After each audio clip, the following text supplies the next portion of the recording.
Right.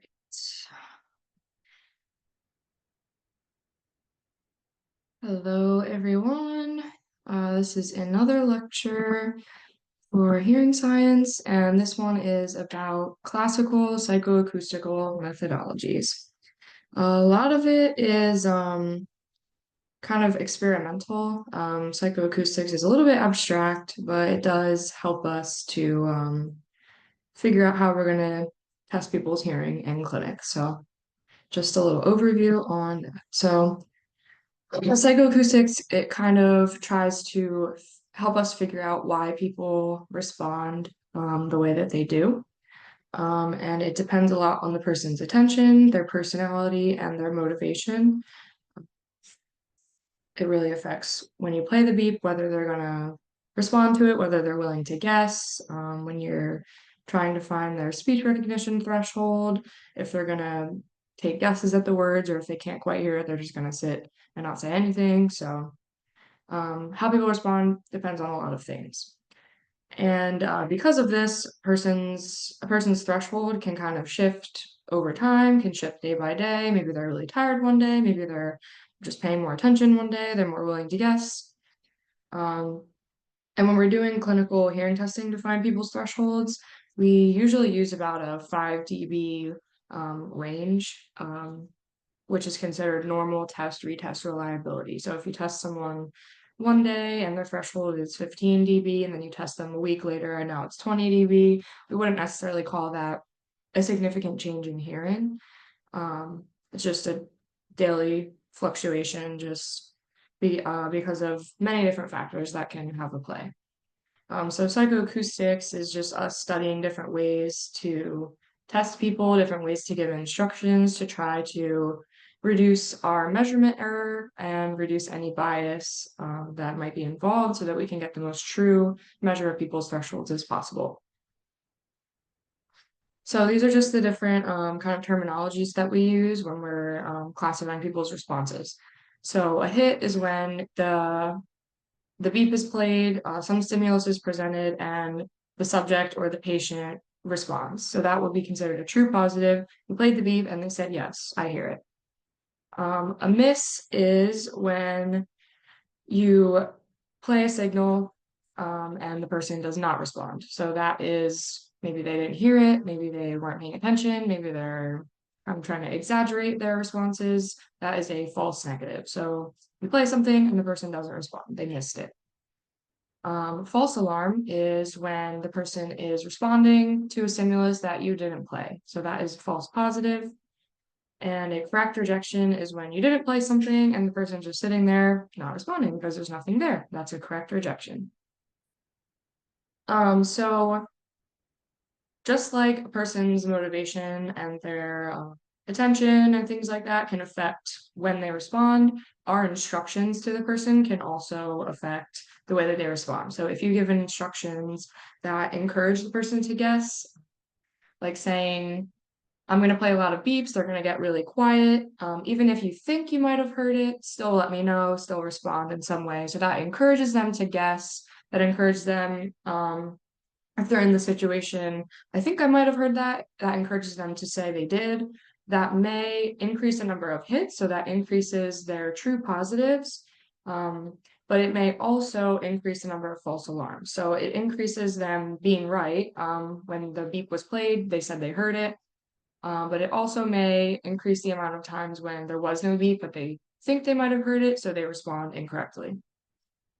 And on the flip side, if you give instructions that don't encourage them to guess, that encourage them to be really sure before they respond, that may decrease your false positives. So when they do respond, they're definitely hearing it. They're not just responding when there's nothing there. But it also might increase your misses. So it may make their thresholds, if you're measuring threshold, it may make their threshold seem a little bit worse or a little bit more elevated than they truly are because the person is only encouraged to respond when they are sure they heard it.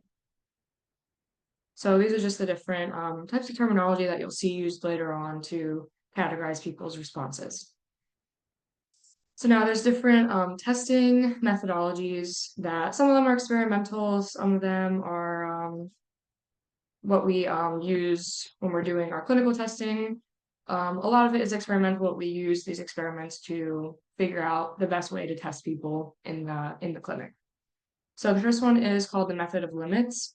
And this is when you adjust, the audiologist or the experimenter, the person in control, adjusts the intensity of the stimulus, and then the patient, the subject, whoever it is responding to what you are adjusting.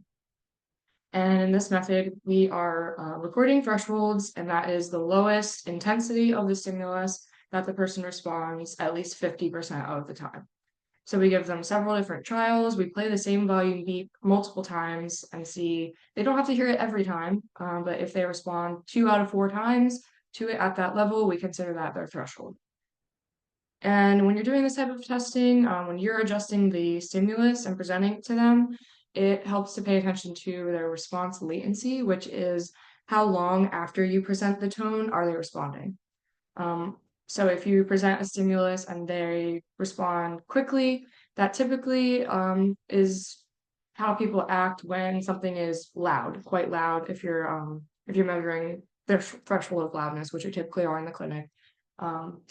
If you play something and the person responds right away, it's usually you're pretty confident that they heard it. But as you get quieter and quieter, closer and closer to their threshold of audibility, typically people start to respond a little bit slower because they're thinking about it a little bit. They may hesitate a bit. Did I really hear that? Um, and then on the flip side of that, if they're responding too quickly, kids typically do this a lot when they're just kind of falling into a pattern, or if you're playing a game with them, they just want to keep playing the game, go on to the next thing. That can usually mean it's a false positive, like they're responding when they didn't actually hear it yet.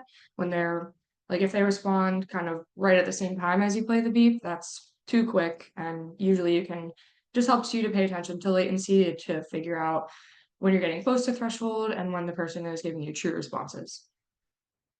And in the method of limits, we can do it either ascending, which is starting really quiet and getting louder, or descending, which is starting loud and getting quieter. When we are doing typical hearing testing, we use a variation of the method of limits that's called the Houston-Westlake method. And you might have learned about it before. It's our classic down 10 when the person hears the beep, up 5 dB when the person doesn't hear the beep. So it's kind of a combination of doing ascending and descending, but you can adapt this method depending on how the person's responding, depending on many things. But typically when you're using descending trials, the person's thresholds tend to be a little bit better because you're giving them kind of an anchor point. You're playing something loud, so they know what to focus on, what to listen for. So it's easier for them to kind of track that down into silence. But on the other hand, when you're doing ascending trials, going from silence to hearing the beep all of a sudden, usually it takes like one more upturn of volume for them to be like, oh yes, I heard that.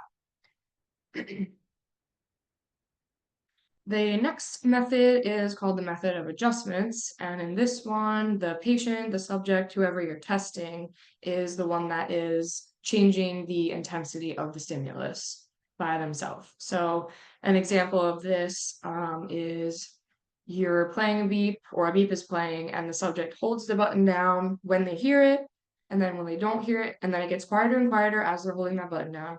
And then when they can no longer hear it, they release that button again. When they lift their finger off the button, it gets louder and louder. And then they hear it again, so they push the button back down. So they're kind of controlling the loudness of that stimulus by pushing down that button.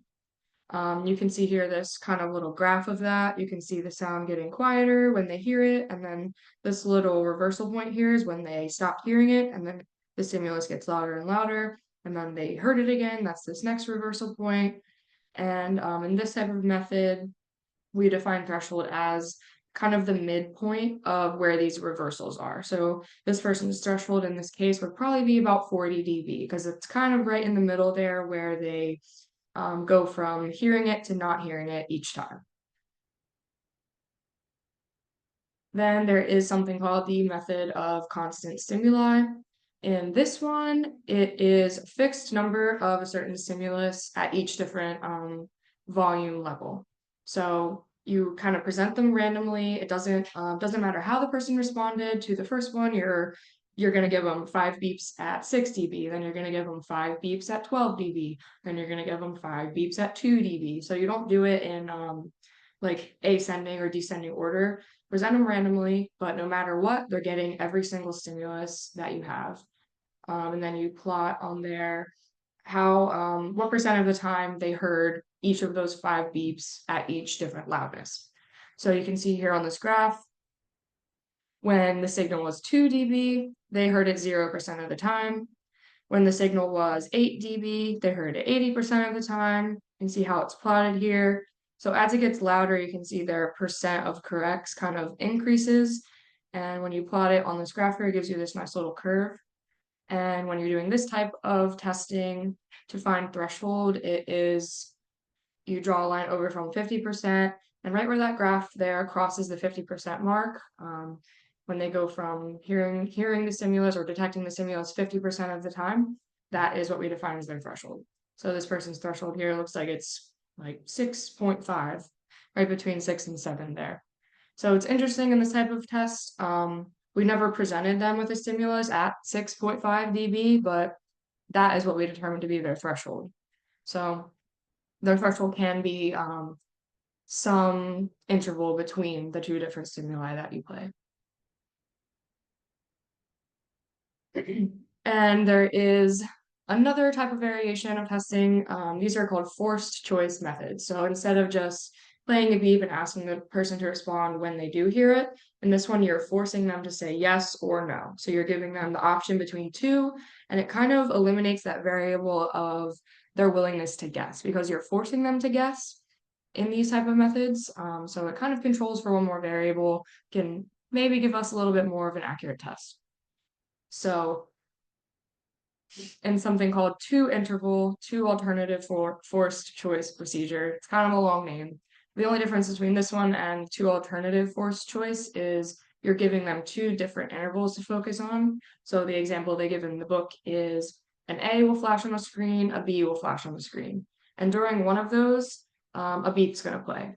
So the person is forced to choose between A or B. And you can make this a 3 interval, 4 interval. You can give them as many intervals as you want, but either way, they're given different intervals to focus on, and they're forced to choose which one had a certain stimulus in it that you are asking them to detect. And threshold for these type of methods, we define as the halfway point between chance and certainty. So certainty would be 100%.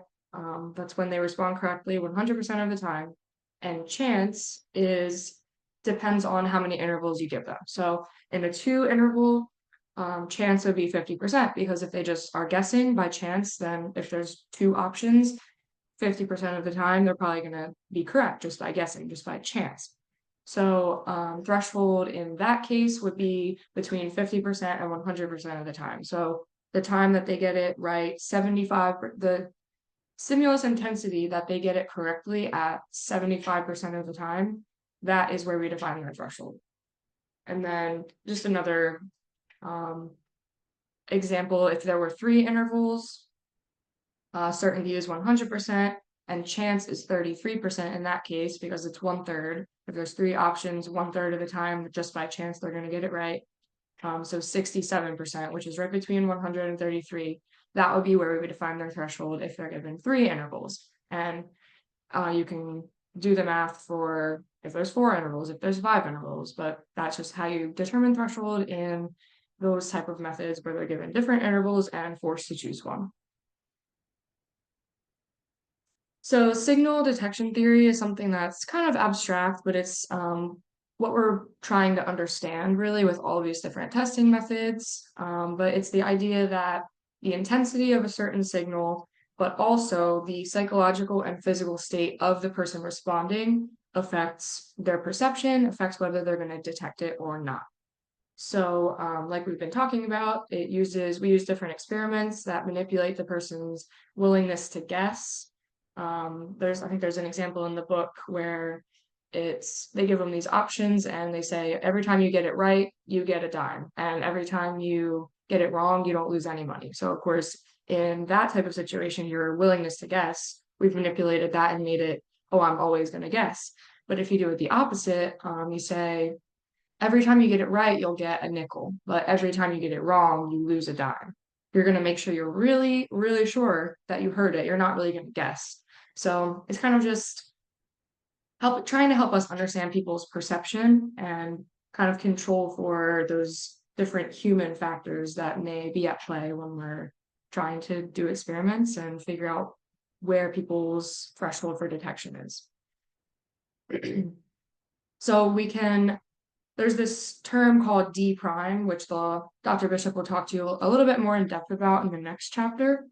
But it's us kind of trying to define a person's perception, define how strong a person's perception is. So to do this, we tally up all of their hits, misses, correct predictions, false alarms, all of their different responses are tallied up, and we can define the magnitude of their perception of a certain stimulus. So to do this, we are taking the percent of their hits to their false alarms. So when they're responding, so hits are true positives, so they are responding when it's there, and then there's false positives, they are responding when it's not there. So D prime is kind of us saying when they are responding, what percent of the time are they correct? Are they actually detecting it? And trying to understand signal detection theory gives us a little bit more insight into test sensitivity. So when we're measuring a person's threshold, how accurate are we? When we're doing the test this certain way, are we getting a more accurate threshold than when we're doing it a different way? But yeah, it's kind of an abstract, it's a theory. It's just us trying to understand people's perception.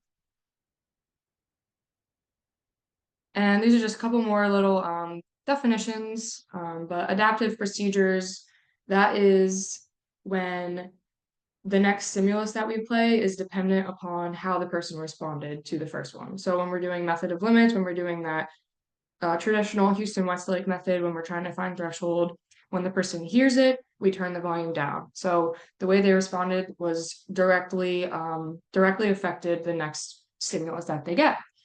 But whereas the method of constant stimuli, that one is not an adaptive procedure, because in the method of constant stimuli, we're giving them all of the stimuli no matter what, no matter how they respond to the first one, they're getting the next set of 5 beeps. And then no matter how they respond to that set of 5 beeps, they're getting the next set of 5 beeps. And all we're doing is just tallying their responses. So what we present to them doesn't depend on how they responded to the first set of presentations.